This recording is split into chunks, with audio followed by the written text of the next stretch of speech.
নমস্কার শ্রোতা বন্ধুরা, ভক্তিকথা চ্যানেলের আরেকটি নতুন ভিডিওতে আপনাদের স্বাগত জানাই। সামনেই আসতে চলেছে শ্রাবণ মাস। শ্রাবণ মাস মানেই দেবাদিদেব মহাদেবের প্রিয় মাস।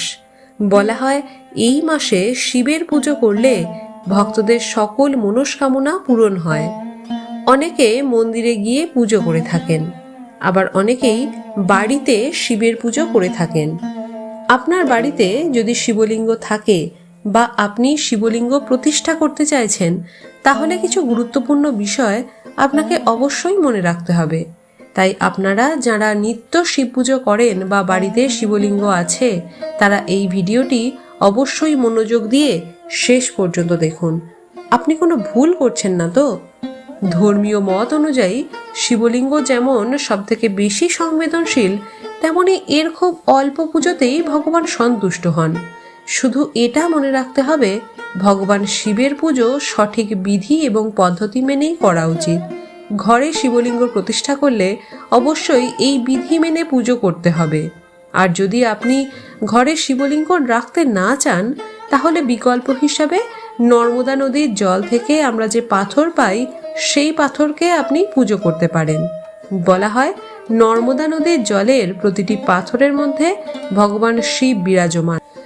তবে বেশ কিছু প্রশ্ন আমাদের মনে আসে, যেমন শিবলিঙ্গের আকার কেমন হওয়া উচিত, আমরা ঘরে কতগুলি শিবলিঙ্গ একসাথে রাখতে পারি, কোন ধরনের শিবলিঙ্গ পুজো করার জন্য শ্রেষ্ঠ এবং কোন ধরনের শিবলিঙ্গ আমরা পুজো করতে পারি, আমাদের ঘরের কোন দিকে শিবলিঙ্গ রাখতে হবে, শিবলিঙ্গে জলের ধারা কোন দিকে হওয়া উচিত, শিবলিঙ্গের সাথে কি কি রাখা উচিত, কোন কোন জিনিস আমরা শিবলিঙ্গের ওপর অর্পণ করতে পারি, শিবলিঙ্গের ওপর জল কিভাবে অর্পণ করতে হবে, শিবলিঙ্গ পুজো পদ্ধতি কি হওয়া উচিত, শিবলিঙ্গে অর্পণ করা জল আমরা কিভাবে এবং কোথায় ব্যবহার করতে পারি, এবং শিবলিঙ্গের স্থান পরিবর্তন করার নিয়ম, এই সব কিছুই আমরা এই ভিডিওতে আলোচনা করব।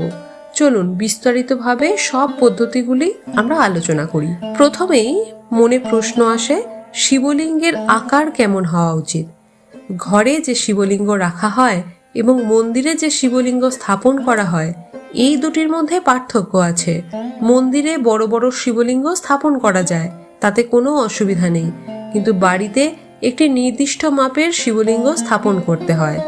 বাড়িতে যে শিবলিঙ্গ স্থাপন করবেন, তার লিঙ্গভাগ বুড়ো আঙুলের থেকে ছোট বা তার সমান মাপের হতে হবে। আপনি সব সময় মনে রাখবেন, শিবলিঙ্গ যে ধাতুরই হোক না কেন, আকার যেন একই থাকে। এরপর প্রশ্ন আসে, আমরা ঘরে কতগুলি শিবলিঙ্গ একসাথে রাখতে পারি। এটি একটি গুরুত্বপূর্ণ বিষয়। একের অধিক শিবলিঙ্গ বাড়িতে রাখবেন না, কারণ এটি বিপরীত ফল দান করে। একটি শিবলিঙ্গ রাখাকেই শুভ বলে মনে করা হয়। কোন ধরনের শিবলিঙ্গ আমরা পুজো করতে পারি? আমরা বাড়িতে যে শিবলিঙ্গ প্রতিষ্ঠা করবেন, তার মধ্যে পারদ শিবলিঙ্গ হচ্ছে শ্রেষ্ঠ।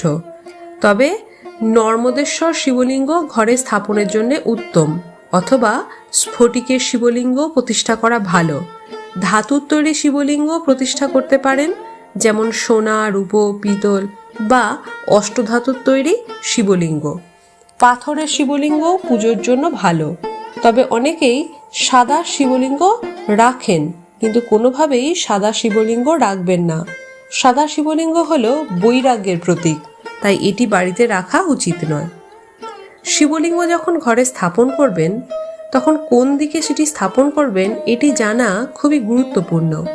শিবলিঙ্গ ঘরের উত্তর পূর্ব কোণে স্থাপন করার নিয়ম আছে, অর্থাৎ ঈশান কোণে। তবে যদি ঈশান কোণে না রাখতে পারেন, সেক্ষেত্রে পূর্ব দিকে স্থাপন করা যায়।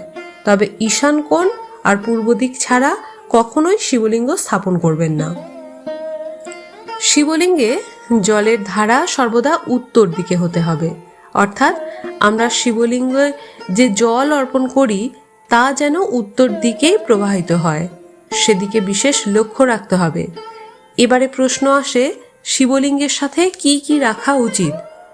শিবলিঙ্গের সাথে নাগ দেবতা অবশ্যই রাখতে হবে। তামা অথবা পিতল দিয়ে তৈরি নাগ দেবতা রাখতে পারেন। বিনা নাগ দেবতা শিব পূজা অসম্পূর্ণ থাকে। শিবলিঙ্গের পুজোর সাথে নাগ দেবতা পুজো অবশ্যই করবেন। ঘরে শিবলিঙ্গ রাখলে কখনোই শুধু শিবের পুজো করতে নেই, পুরো শিব পরিবারের পুজো করতে হয়। তার পরিবারে আছেন মাতা পার্বতী, ভগবান গণেশ, ভগবান কার্তিক, নাগ দেবতা বাসুকী এবং নন্দী মহারাজ। সকল দেবতাকেই পুজো করলে তবেই ভগবান শিবশঙ্কর পুজো গ্রহণ করেন। শিবলিঙ্গের পাশে সম্ভব হলে একটি মাতা পার্বতী এবং গণেশ ও কার্তিকের ছবি রাখবেন, আর একটি পাথরের নন্দী মহারাজ। একটি তামা বা পিতলের ত্রিশূল অবশ্যই রাখুন, আর শিবলিঙ্গকে অবশ্যই একটি পাথর বা তামার পাত্রে রাখবেন। এবারে প্রশ্ন হলো, কোন জিনিস আমরা শিবলিঙ্গে অর্পণ করতে পারি? মহাদেবের সবচেয়ে প্রিয় জিনিস হলো বেলপাতা। একটি মাত্র বেলপাতা দিয়ে পুজো করলেই তিনি সন্তুষ্ট হন। এছাড়াও মহাদেবের পছন্দের কিছু ফুল আছে, যেমন আকন্দ, নীল অপরাজিতা, ধুতরা এবং যে কোনো সাদা রঙের ফুল আপনি নিবেদন করতে পারেন। তবে ভুল করেও কেতকী ফুল দেবেন না। কেতকী ফুল কোনো দেবতাকেই অর্পণ করা যায় না। এবার যে বিষয়টি জানার সেটা হলো শিবলিঙ্গে জল কিভাবে দেওয়া হবে। বলা হয়, ঘরে যে শিবলিঙ্গ থাকে তা যেন কখনো শুকনো না থাকে। মন্দিরে শিবলিঙ্গে সর্বদা কেউ না কেউ অভিষেক করেই থাকেন, তাই জল পড়তেই থাকে, কিন্তু ঘরে সেটা সম্ভব হয় না। তাই খেয়াল রাখতে হবে শিবলিঙ্গে যেন সবসময় জল পড়ে। তাই শিবলিঙ্গের একটু ওপরে একটি পাত্র ঝুলিয়ে রাখতে হবে। শাস্ত্রে বলা হয় শিবলিঙ্গ থেকে সর্বদা শক্তি নির্গত হতে থাকে, তাই এই জলের কারণে সেই শক্তি শান্ত থাকে। শিবলিঙ্গের ওপরে একটি পাত্রে জল রেখে তাতে একটি ছোট ছিদ্র করে ঝুলিয়ে দেবেন। তাতে সারাদিনে 1 ফোঁটা করে জল শিবলিঙ্গে পড়তে থাকবে। এবারে প্রশ্ন হলো, শিবলিঙ্গের পুজো পদ্ধতি কেমন হবে?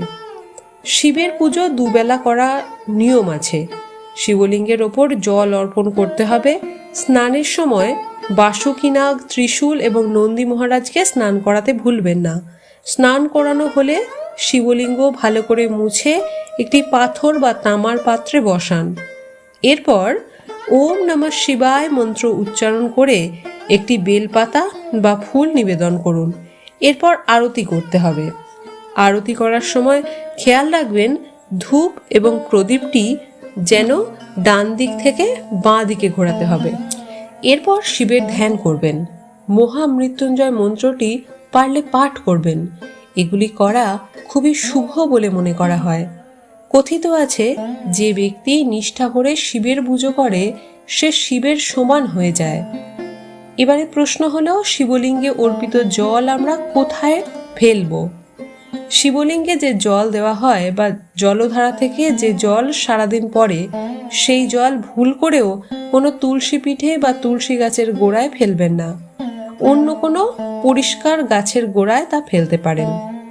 আপনি যদি শিবলিঙ্গের স্থান পরিবর্তন করতে চান, সেক্ষেত্রে একটি পাত্রে একটু গঙ্গা জল নিয়ে তাতে শিবলিঙ্গ বসিয়ে তা স্থান পরিবর্তন করতে পারেন। বন্ধুরা, সবশেষে একটাই কথা বলার, বাড়িতে শিবলিঙ্গ রাখলে তার যত্ন করতে হবে। নিয়মিত স্নান করানো, পুজো করা, পরিচ্ছন্ন রাখা, জল দেওয়া এগুলি অবশ্যই করবেন। তা না হলে শিব রুষ্ট হবেন, যা আপনার সংসারের জন্য শুভ হবে না। আমাদের শিবশম্ভু খুব অল্পতেই প্রসন্ন হয়ে যান। তাই ভক্তি ভরে শিবের সামান্য কিছু বিধি মেনে পুজো করলেই সংসার সুখ শান্তিতে ভরে ওঠে এবং সব মনস্কামনা পূর্ণ হয়। শ্রোতা বন্ধুরা, আজ এই ভিডিওটি এই পর্যন্তই। কেমন লাগলো ভিডিওটি তা কমেন্টে জানাতে ভুলবেন না। আর আপনাদের কোনো মতামত থাকলে সেটিও জানাবেন। ভিডিওটি ভালো লাগলে একটি লাইক করবেন এবং আমাদের ভক্তিকথা চ্যানেলে যদি নতুন হয়ে থাকেন তাহলে চ্যানেলটি সাবস্ক্রাইব করার অনুরোধ রইল। সকলে ভালো থাকবেন, সুস্থ থাকবেন। জয় শিবশম্ভু।